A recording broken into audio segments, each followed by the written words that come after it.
जय हिंद दोस्तों। कैसे हैं आप सब? उम्मीद करते हैं आप सब बहुत अच्छे होंगे। तो आइए दोस्तों, जैसे देख रहे हैं बिहार में अभी चुनावी का माहौल है और इस चुनावी माहौल में हम लोग देख रहे हैं बम्पर बिहार में बहाली आ रही है। जैसा कि आप लोग जान रहे हैं दोस्तों कि अभी देख रहे हैं हम लोग बिहार में दरोगा की बहाली आई हुई है और दरोगा की बहाली में हम लोग देख रहे हैं दोस्तों 1799 सीट है। सीट की अगर संख्या की बात किया जाए दोस्तों तो 1799 है।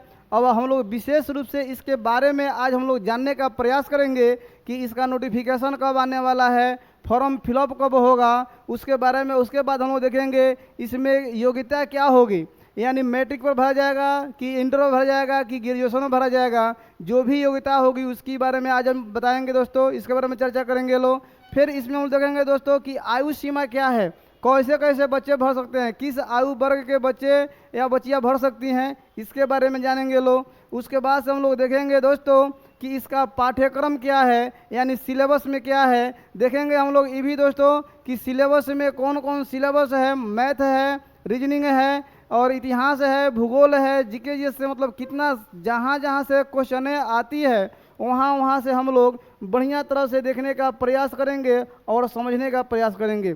इसी उपलक्ष्य में आज का वीडियो हम लोग का जनरल मतलब समझिए दोस्तों कि दरोगा के लिए जो नोटिफिकेशन है, योग्यताएं हैं, इसी के लिए हैं। लेकिन आज हम लोग एक बैच स्टार्ट करेंगे हम लोग का, जिस बैच का नाम होगा टारगेट बैच। और इस टारगेट बैच में दोस्तों का अनाउंसमेंट हम लोग करेंगे कब से, तो याद रखें दोस्तों 9/10/2025 से, यानी 9 अक्टूबर से हम लोग का एक बैच स्टार्ट होगा जिस बैच का नाम होगा टारगेट बैच। और केवल यह दरोगा के लिए ही उपलब्ध है। और इस बैच के अंतर्गत आप जब से ज्वाइन कीजिएगा दोस्तों तब से लेके जब तक दरोगा का एग्ज़ाम नहीं हो जाता है तब तक हम लोग आपके साथ जुड़े रहने का प्रयास करेंगे और हम लोग खूब अपने से जी जान से मेहनत करके आप लोगों को आगे बढ़ाने का प्रयास करेंगे। तो जो भी बच्चे चाहते हैं कि अपने मम्मी पापा का सपना पूरा करें, अपने गांव नगर का सपना पूरा करें, वह बच्चे इस बैच को ज़रूर ज्वाइन कर लें, नहीं तो समय निकलता जाएगा। देखिए ऐसे में एक हमारे दोस्त हैं, अनुभवी टीचर हैं, जिनका नाम है उपेंद्र सर, और उन्हीं के मार्गदर्शन में आप लोगों की तैयारी कराई जाएगी। और क्योंकि वो जो सर हैं अभी तक दरोगा में 5 बार रिजल्ट दे चुके हैं। सौभाग्यवश दुर्भाग्यवश उनका किसी ना किसी कारणवश उनका मतलब कि फाइनल सिलेक्शन तक नहीं पहुंच पाते हैं। तो आइए दोस्तों उन सर से हम लोग मिलते हैं और देखते हैं उन सर का स्ट्रेटजी क्या है, तैयारी करने का तरीका देखेंगे हम लोग। तो यही है हमारे सर उपेंद्र सर, और इनसे विशेष रूप से जानिए आप लोग कि दरोगा की तैयारी हम लोग कैसे करते हैं। आइए दोस्तों।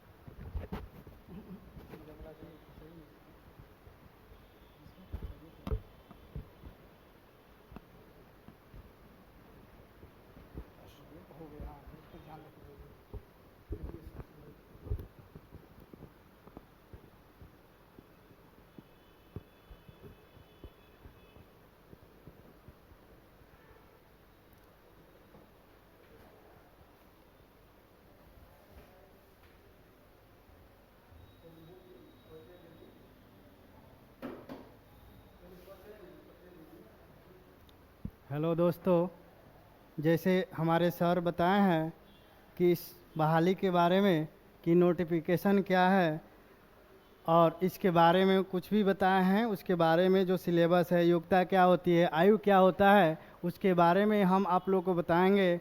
मेरा जो नाम है उपेंद्र सर है, जो हम इस दरोगा के लिए क्वालिफाई तो कर चुके हैं, लेकिन किसी न किसी कारणवश या दुर्भाग्यवश हम अंतिम मुकाम पे नहीं पहुंच पाए हैं। लेकिन उसके लिए हम आप लोग को एक अनुभव के साथ आप लोग को इस ओर ले चलेंगे कि आपको कंधे पे डबल स्टार दिलाएंगे, ठीक है। और इसके लिए जो इसका स्ट्रेटेजी है, क्या क्या पूछता है, क्या सिलेबस है, उसके बारे में हम बताएंगे। देखिए इसमें क्या होता है, जो 1799 पद है, एग्ज़ाम पैटर्न क्या है, इसका योग्यता क्या है, आयु क्या है, सिलेबस क्या है। और हमारे फैकल्टी के जो भी टीचर है, इनसे अगर आप लोग को मिलना है तो देखिए हम लोग का पता है यमहा एजेंसी के सामने, सुप्रिया रोड बेतिया। हमारे डायरेक्टर सर है राहुल सर, जो मैथ रीजनिंग पढ़ाते हैं, करंट पढ़ाते हैं, और हमारे यहाँ जो स्पेशल जिसके पास अनुभव है वहीं टीचर पढ़ाते हैं। उसके बाद हम लोग अब चलते हैं इस नोटिफिकेशन के जरिए क्या क्या इसमें दिया गया है, क्या क्या सुविधा होती है उसके बारे में।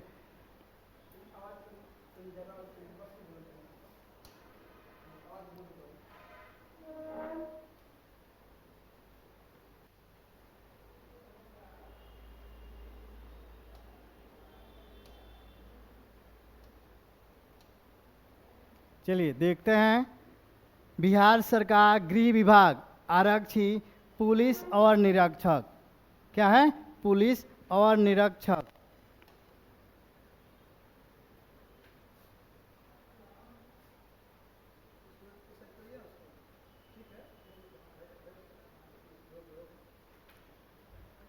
पुलिस और निरीक्षक जो पद दिया गया है इसको हम लोग बोलते हैं एसआई।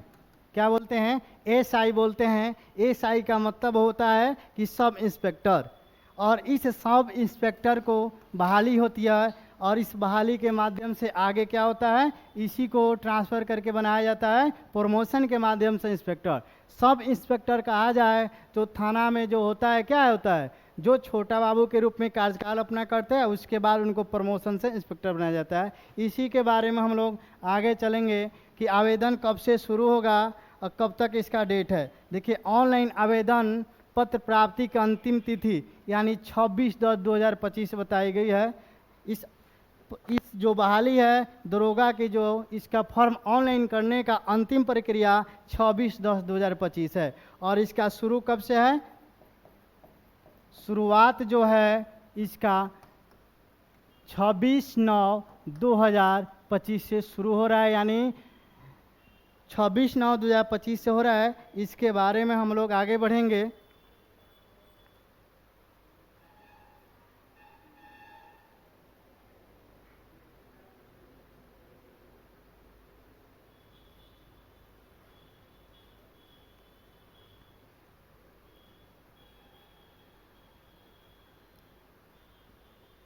देखिए, बिहार जो पुलिस और निरीक्षक के जो पद है इसमें सूचियों को रिक्ति संख्या कितना दिया गया है, 1799, यानी मान के चलिए लगभग कितना है, 1799 जो है, लगभग मान के चलिए 1800 जो पद है,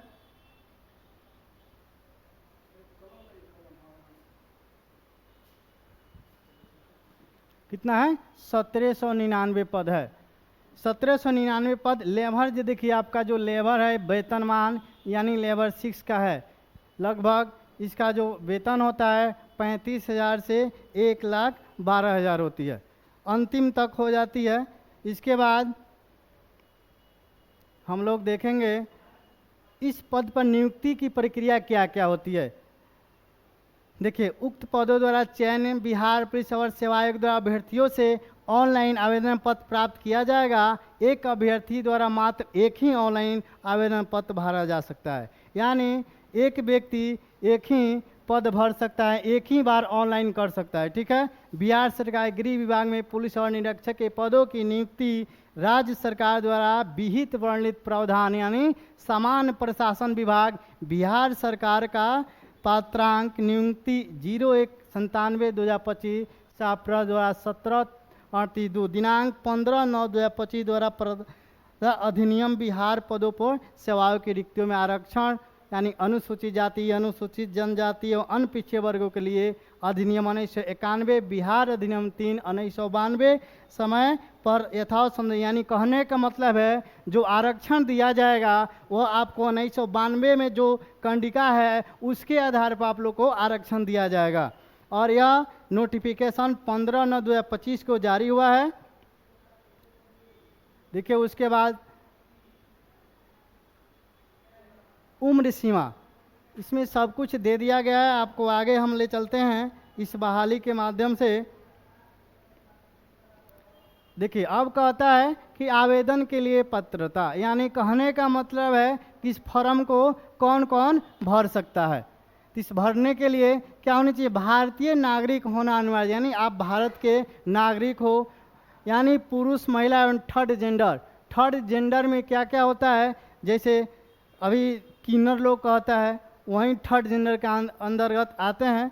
जो अभ्यर्थियों की शैक्षणिक योग्यता दिनांक 1/8/2025 तक किसी मान्यता प्राप्त, क्या होगा, किसी मान्यता प्राप्त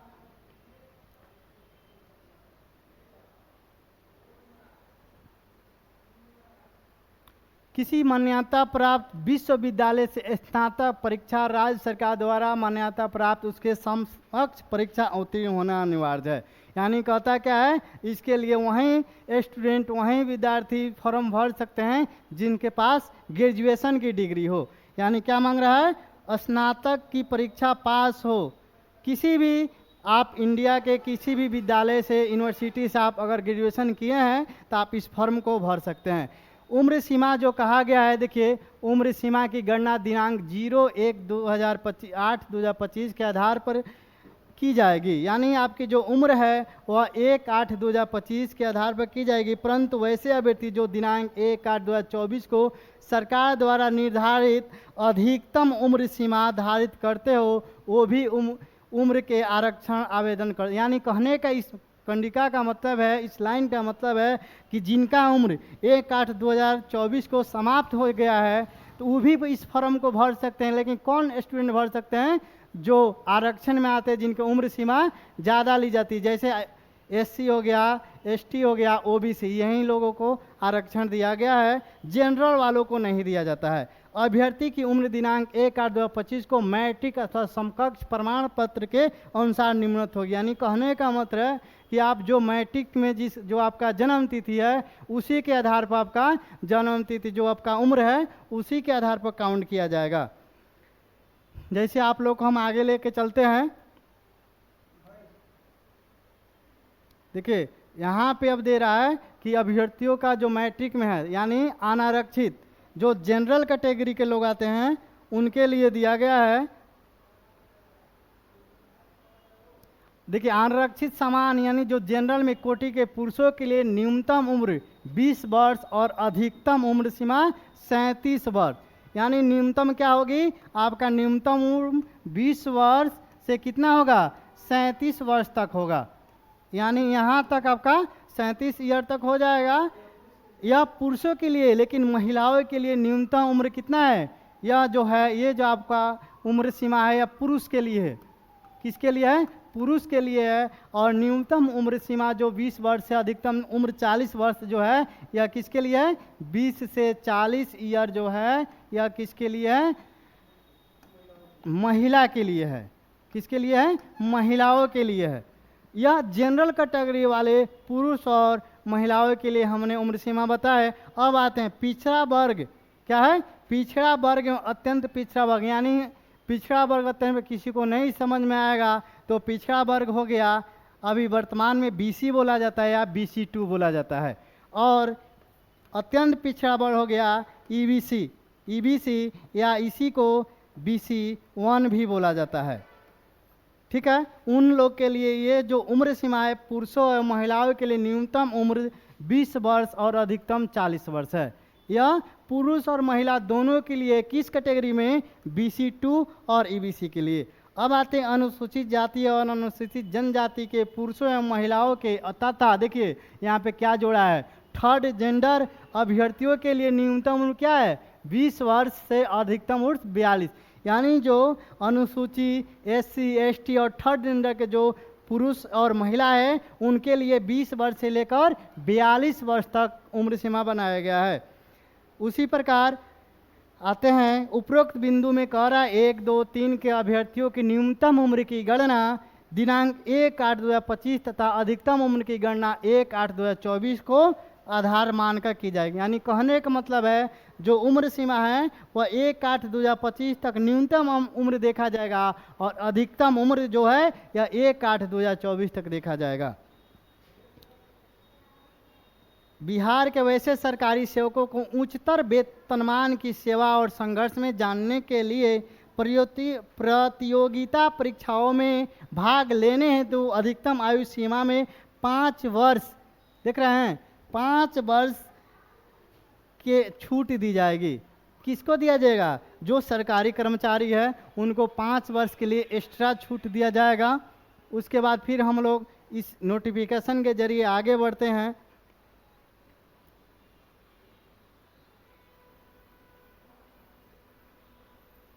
देखिए, कह रहा है कि जो नौकरी धारी यानी जो कर्मचारी है बिहार राज्य में, जो भी कर्मचारी है उनको छूट के कब दिया जाएगा? वैसे व्यक्ति को दिया जाएगा जो, देखिए, 5 वर्ष की छूट दी जाएगी, लेकिन कब दी जाएगी? जब वह कार्यकाल अपना कितना, न्यूनतम 3 वर्ष कार्य की अवधि पूरा कर लिया हो। उसके बाद फिर असैनिक पदों में नियुक्ति हेतु भूतपूर्व सैनिकों को अधिकतम आयु सीमा 3 वर्ष तथा प्रतिरक्षा सेवा में बिताई गई सेवा यानी समतुल्य वर्ष से उनकी वार्षिक उम्र कट ऑफ तिथि 57 वर्ष से अधिक नहीं हो। ठीक है, यानी जो भूतपूर्व सैनिक जो है, यानी किसी किसी जगह जैसे भूतपूर्व सैनिक क्या होता है, आर्मी हो गया, एसएससी जीडी, इस सब के लिए 3 वर्ष की छूट जाएगी, लेकिन 57 वर्ष से अधिक नहीं होनी चाहिए। अभ्यर्थी की उम्र की गणना मैट्रिक, देख रहे हैं, अभ्यर्थी की उम्र की गणना मैट्रिक या समकक्ष परीक्षा के प्रमाण पत्र में अंकित जन्म तिथि के आधार पर की जाएगी। इसके चलते अब आगे नोटिफिकेशन को बढ़ाएंगे।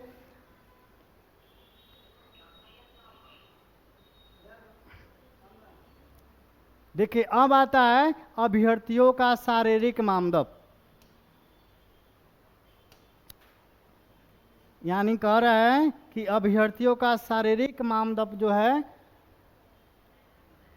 ऊंचाई यानी लंबाई कितनी होनी चाहिए। देखिए, आरक्षित वर्ग और पिछड़ा वर्ग के पुरुषों के लिए न्यूनतम 165 सेंटीमीटर हाइट होनी चाहिए। यानी वैसे कैंडिडेट जिनका हाइट कितना है, 165 है, वो इस फॉर्म को भर से कौन कौन? अनारक्षित और पिछड़ा वर्ग, अत्यंत पिछड़ा वर्ग और अनुसूचित जाति अनुसूचित यानी ईबीसी क्या हो जाएगा? ईबीसी, एससी, एसटी, इन सबों के लिए जो पुरुषों के लिए, किसके लिए? पुरुषों के लिए, यानी male candidate, MELE, male candidate के लिए जो है वो उनकी न्यूनतम हाइट कितनी होनी चाहिए? 160 सेंटीमीटर होनी चाहिए। सभी वर्गों की महिलाओं के लिए न्यूनतम चाहिए 155। यानी कह रहा है कि जो भी वर्ग की, सभी वर्ग यानी total general, BC2, EBC, SC, ST, male के लिए क्या है? न्यूनतम ऊंचाई 155 सेंटीमीटर होनी चाहिए। सीना सिर्फ पुरुषों के लिए है, सीना जो होता है वो सिर्फ पुरुषों के लिए होता है, न कि महिलाओं के लिए। इसमें कह रहा है कि आरक्षण यानी समान जनरल वर्ग, पिछड़ा वर्ग, अत्यंत पिछड़ा वर्गों के पुरुषों के लिए बिना फुलाए 81 सेंटीमीटर और फुलाकर कितना होना चाहिए? 86 सेंटीमीटर होनी चाहिए। यानी फुलाने के बाद सीना में कम से कम, यानी कहने का मतलब इसका न्यूनतम 81 है और आपके सीना 85 है, 90 है, उसमें कोई दिक्कत नहीं है। लेकिन फुलाने के बाद आपको क्या होनी चाहिए? 5 सेंटीमीटर का वृद्धि होनी चाहिए। देख रहे हैं, कह रहा है कम से कम 5 सेंटीमीटर का अंतर होना अनिवार्य है। यानी सीना फुलाने के बाद आपको 5 सेंटीमीटर का अनिवार्य है।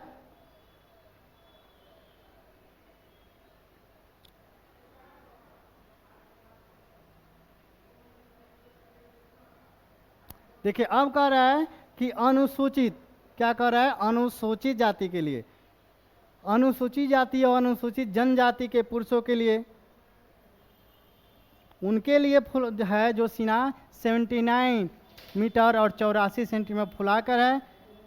ठीक है, महिलाओं के लिए सीना की मापी नहीं ली जाएगी। यानी डायरेक्ट कह रहा है कि महिलाओं के लिए सीना की मापी नहीं ली जाएगी। देखिए, वजन सभी वर्गों की महिला उम्मीदवारों के लिए न्यूनतम वजन 48 किलोग्राम होने चाहिए। जो महिला है उनका क्या होनी चाहिए? वजन 48 केजी होनी चाहिए। उसके बाद किन्नर, कोथी, हिजड़ा, ट्रांसजेंडर, यानी इसको, इस सभी को क्या कहा गया है? Third gender. थर्ड जेंडर अभ्यर्थियों के लिए शारीरिक मापदंड तथा शारीरिक दक्षता परीक्षा का मापदंड पिछड़े वर्ग की महिला अभ्यर्थियों के समान होंगे। यानी क्या कह रहा है? जो पिछड़े वर्ग के जो महिला में जो लिया जाता है वहीं क्या लिया जाएगा? किन्नर, कोथी, यानी थर्ड जेंडर के लिए भी लिया जाएगा। अब नियुक्ति की प्रक्रिया हम लोग देखेंगे, नियुक्ति की प्रक्रिया क्या क्या है। देखिए नियुक्ति की प्रक्रिया में है कि लिखित प्रतियोगिता परीक्षा यानी आवेदन पत्रों के संग्रह में जो आवेदन पत्रों की संविदा की जाएगी, जिन अभ्यर्थियों के आवेदन पत्र सही पाए जाएंगे उनके लिए लिखित प्रतियोगिता परीक्षा का आयोजन किया जाएगा। लिखित परीक्षा 2 चरणों में होगी। लिखित परीक्षा 2 चरणों में होगी। आपका लिखित जो परीक्षा है 2 चरणों में होगी, अर्थात प्रारंभिक और मुख्य। देख रहे हैं, एक होगा पीटी और एक होगा मेंस। इसके बाद 2 चरणों में एक प्रारंभिक और मुख्य परीक्षा होगी, ठीक है। और बहुविकल्पी प्रश्न इसमें यानी ऑब्जेक्टिव क्वेश्चन आएंगे। ये नहीं कि लिखित मेंस जो है वो लिखित नहीं आएगा, ऑब्जेक्टिव आएगा। प्रथम चरण में प्रारंभिक परीक्षा में 200 अंकों का एक पत्र होगा, जिसमें प्रश्नों की कुल संख्या 100 होगी, यानी 100 क्वेश्चन और एक क्वेश्चन 2 नंबर का, तो कितना हो जाएगा 200 नंबर का। और परीक्षा की अवधि कितना होगी 2 घंटा की होगी। कितना की होगी 2 घंटा की होगी। और उक्त पत्र में समान ज्ञान इसमें पूछने का जो है, देखिए क्या क्या पूछेगा। आपको समान ज्ञान पूछेगा, समसामयिक मुद्दों से संबंधित प्रश्न पूछे जाएंगे। इसमें 30% से कम अंक प्राप्त करने वाले अभ्यर्थी मुख्य परीक्षा के लिए असफल घोषित किए जाएंगे। प्रारंभिक परीक्षा में प्राप्त अंकों के आधार पर रिक्तियों के 20 गुना, देखिए कह रहा है कि 30% से कम अंक प्राप्त करने वाले अभ्यर्थी मुख्य परीक्षा, यानी कहने का मतलब यही नहीं कि हम 100 में 30% ला लिए, 100 में 30% ला लिए तो हम मुख्य परीक्षा के लिए उम्मीदवार हो गए। नहीं, आपको ये 30% एक है कि आप उतना पास कीजिएगा तब आपको मेरिट के लिए तैयार किया जाएगा मुख्य परीक्षा के लिए, लेकिन इसमें कट ऑफ के आधार पर किया जाएगा। और 30% से आपका अगर कम होता है तो आपका तुलना ही नहीं किया जाएगा। उसके बाद जो है सीट जो है, उस सीट का 20 गुना जो अभ्यर्थी परीक्षा पास करेंगे 20 गुना उसको क्या किया जाएगा, मेंस परीक्षा यानी मुख्य लिखित परीक्षा हेतु उनको बुलाया जाएगा। उसके बाद और लिए प्राप्त अवधियों की संख्या आधार पर 1 से अधिक पालियों में परीक्षा आयोजित की जा सकती है, यानी जनसंख्या बढ़ने पर अगर फर्म में ज़्यादा से ज़्यादा जनसंख्या बढ़ जाती है तो परीक्षा के 2 पालियों हो सकती है, ठीक है। मूल्यांकन साइड नॉर्मलाइज अंकों की गणना 31% पद्धति से की जाएगी। देखिए इसमें नॉर्मलाइज की पद्धति भी लागू होगी। अगर एक चरण से ज़्यादा में एग्जाम होती है तो उसमें क्या होगा, नॉर्मलाइज प्रक्रिया भी लागू होगी। द्वितीय चरण मुख्य लिखित परीक्षा में प्रारंभिक सफल अभ्यर्थियों को मुख्य परीक्षा में सम्मिलित होने का अवसर प्रदान किया जाएगा, जिसमें मुख्य परीक्षा में 2 पत्र होते हैं। 2 पत्र में होता क्या है, देखिए बता देते हैं। 100 गो आपका हिंदी होता है, 100 गो हिंदी होता है, और 100 गो फिर वैसा ही जैसे पीटी दिए हैं उसी तरह पीटी की तरह फिर 100 गो होता है। लेकिन मेरिट आपका मेरिट इस पे बनता है, जो 100 को आप जीके जीएस मैथ साइंस का क्वेश्चन बनाइएगा उस पे आपको मेरिट बनेगा। और ये जो हिंदी है ये सिर्फ क्वालिफाई है, ये क्या है, क्वालिफाई मार्क्स है।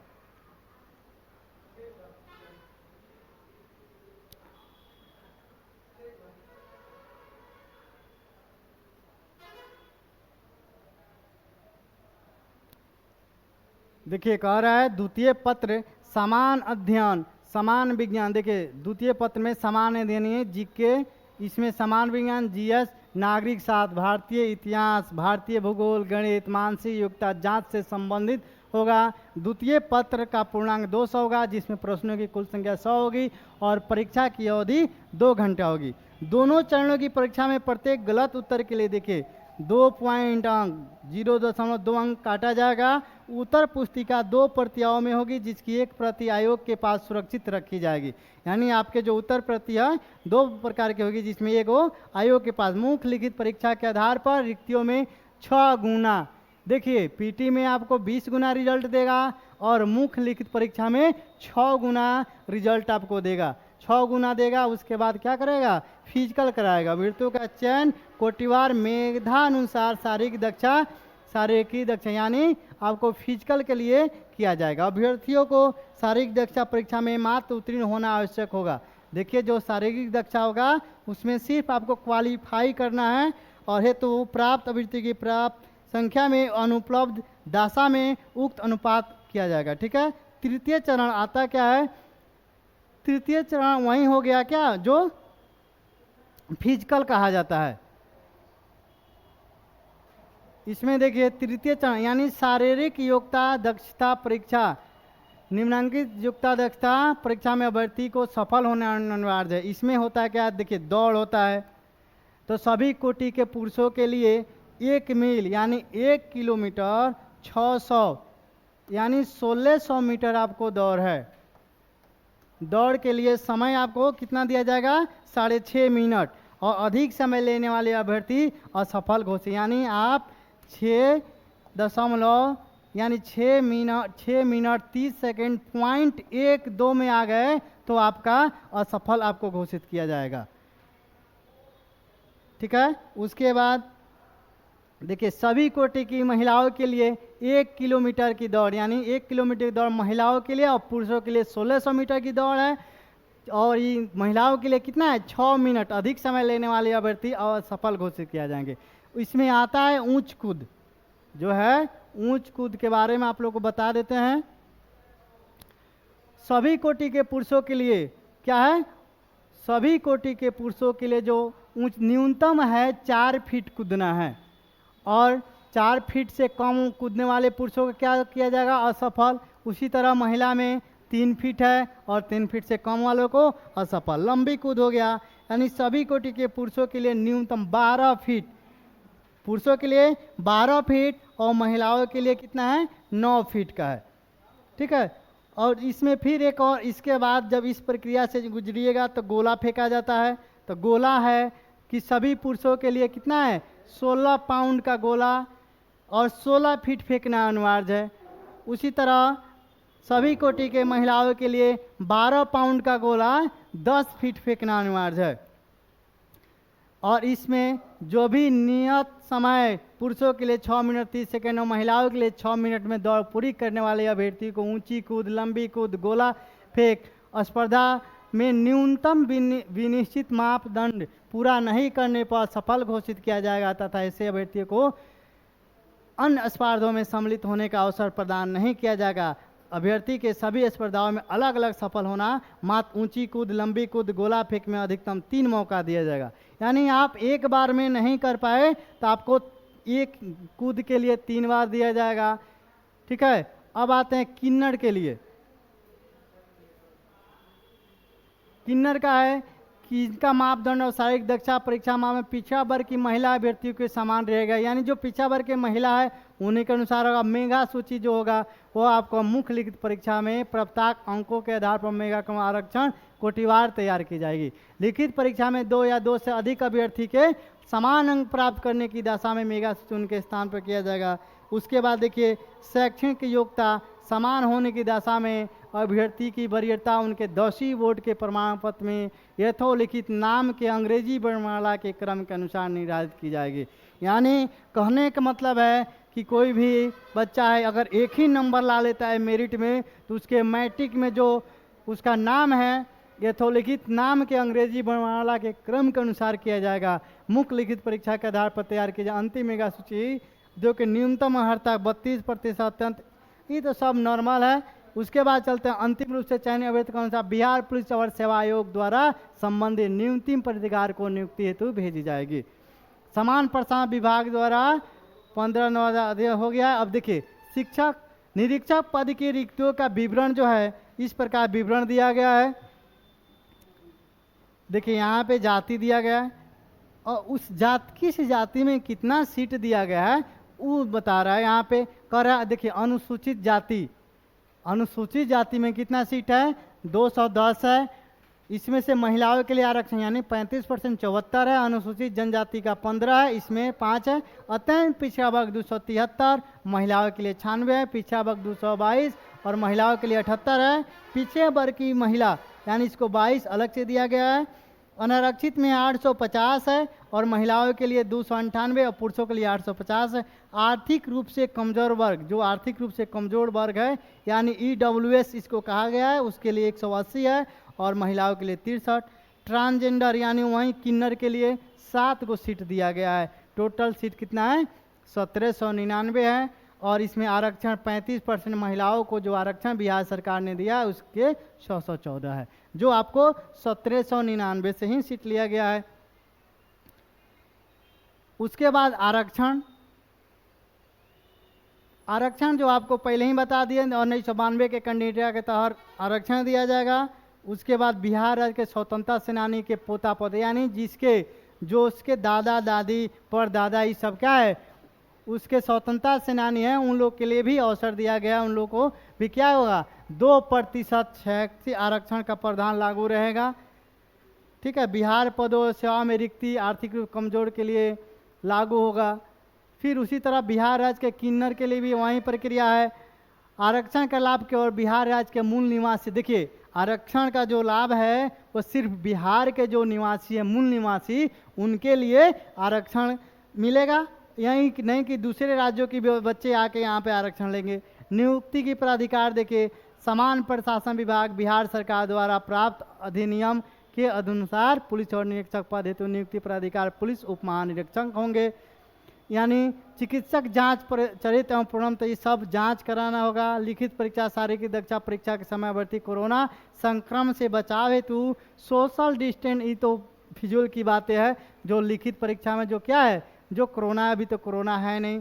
ऑनलाइन आवेदन प्रक्रिया शुरू हो गई, जो भी नहीं भरे वो भर दे।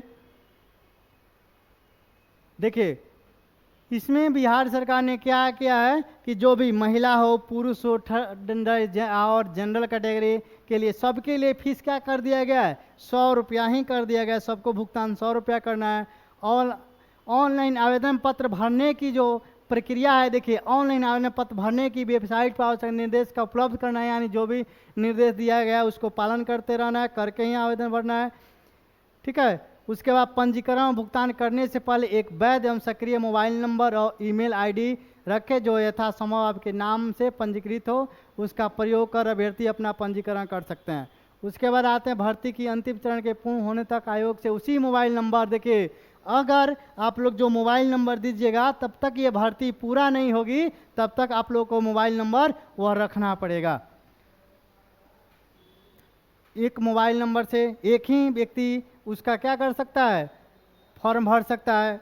और यह रजिस्ट्रेशन आईडी एवं पासवर्ड आपके रजिस्टर्ड ईमेल आईडी पर भी भेजा जाएगा। आवेदन पत्र भरने की पूर्व अभ्यर्थी यह सुनिश्चित कर लेंगे कि वे विज्ञापन के अनुसार सही बात पूर्ण करते हैं कि नहीं करते हैं। उसके बाद ये सब आरक्षण कोटी सब है। ऑनलाइन पत्र 2 भागों में भरा जाएगा।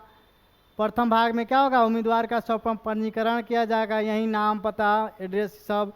उसके बाद पंजीकरण रद्दीकरण, यदि आपने गलत विवरण के साथ पंजीकरण किया है तो भुगतान के बाद आप ऐसे विवरण को एडिट नहीं कर सकते हैं, इस स्थिति में आवेदक आपको रद्द किया जा सकता है। देखिए फोटो कह रहा है, आपको फोटो क्या करना है, देखिए आदि सही जानकारी देते हुए घोषणा पर सहमति देनी होगी। इसके बाद क्या करना है फोटो जो है जो आपका जिसका बैकग्राउंड, देखिए क्या कर रहा है जो फोटो आप दीजिएगा उस फोटो का रंगीन हो और 2 माह के अंदर खींचा हुआ होना चाहिए, जिसका बैकग्राउंड सफ़ेद होना है, यानी जो पीछे का साइड है वो सफ़ेद होना चाहिए। उसके बाद 15 से 25 KB के बीच होना चाहिए। और जीपीजी जेपीजी और गिफ्ट यानी फॉर्मेट में आप फोटो दे सकते हैं। हस्ताक्षर आपको हिंदी और इंग्लिश दोनों में करना है, काली और नीली से अलग अलग 15 से 25 KB में भी होनी चाहिए।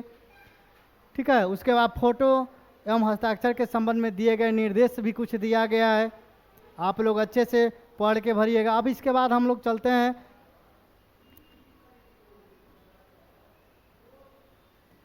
इस सब उम्मीदवार को जो गलत बायोडाटा देता है उसको रद्द किया जाएगा। उसके बाद हम लोग अब चलते हैं सिलेबस पर।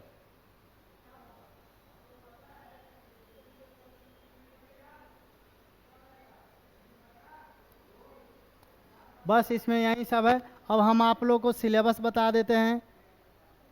देखिए पीटी के लिए जो सिलेबस होता है, पीटी आप लोग जो सिलेबस दिया हुआ है, और देखिए इसमें जो कहा, देखिए आप लोग हम दिखा देंगे, इसमें कहा गया है कि जो प्रक्रिया है 6 महीना, कितना में 6 महीना में पूर्ण करा ली जाएगी। कितना 1799 जो सीटों की बहाली आई है, इसको 6 महीना में पूर्ण करा ली जाएगी। लेकिन मेरा जो अनुभव है, इसका पीटी दिसंबर में होता है। कब होता है? दिसंबर में। इसका पीटी होता है, दिसंबर में होता है। इसका मेंस जो होता है, इसका मेंस जो होगा वो आपको अप्रैल में हो जाएगा। और इसका फिजिकल यानी शारीरिक क्षमता पीईटी फिजिकल जो होता है वो आपको जून में कराता है। कब कराता है? जून में कराता है। तो ये सब आप लोग को करना है। देखिए, जिसको दरोगा बनना है, जिसको स्टार बनना है, सिर्फ पढ़ाई पे ही ध्यान नहीं देना है। आपको कहीं ना कहीं दौड़ पे, यानी अपनी जो फिजिकल पीटी जो शारीरिक क्षमता उसको भी कहीं ना कहीं धीरे धीरे आपको स्टार्ट करना पड़ता है। उसके बाद ये सिलेबस आप लोग कंप्लीट करना होता है। और पीटी में स्टडी क्या होती है? पीटी के लिए यानी प्रीलिम्स के लिए होता है आपको, जिसमें करंट बहुत ही महत्वपूर्ण होता है, जिसमें 20 क्वेश्चन करंट का होता है। मैथ आपको पहले जो नहीं पूछता था, लेकिन अभी जो वर्तमान में बहाली आ रही है, इसमें मैथ आपको 5 पूछ दे रहा है, हिंदी आपको 2 पूछ दे रहा है, इंग्लिश 2 पूछ रहा है। इसलिए आपको सभी विषय को थोड़ा थोड़ा गहन करते चलना है। और जो बच्चा नया कैंडिडेट है उसको कम से कम इसके लिए 3 महीना दिन अगर 14 घंटा अपना समय देता है अपने विषय पर, तो उसका 100% गारंटी है कि उसके कंधों पे डबल स्टार एकदम निश्चित है। क्योंकि इसमें जो भीड़ होगा बहुत ही ज़्यादा, इसमें 7 से 8 लाख तक फॉर्म गिरने का अनुमान लग सकता है। इतना अनुमान लगेगा क्योंकि अभी जो है इसका स्ट्रेटजी क्या है, फीस कम हो गया है, तो सब कोई भरना चाहेगा जो पढ़े या ना पढ़े। लेकिन आपका कंपटीशन जो होगा, मेन कंपटीशन 1 लाख के बीच में आता है। यहीं 1 लाख जो बच्चा है वहीं कंपटीशन फाइट करेगा, उसी में से कोई नहीं करेगा।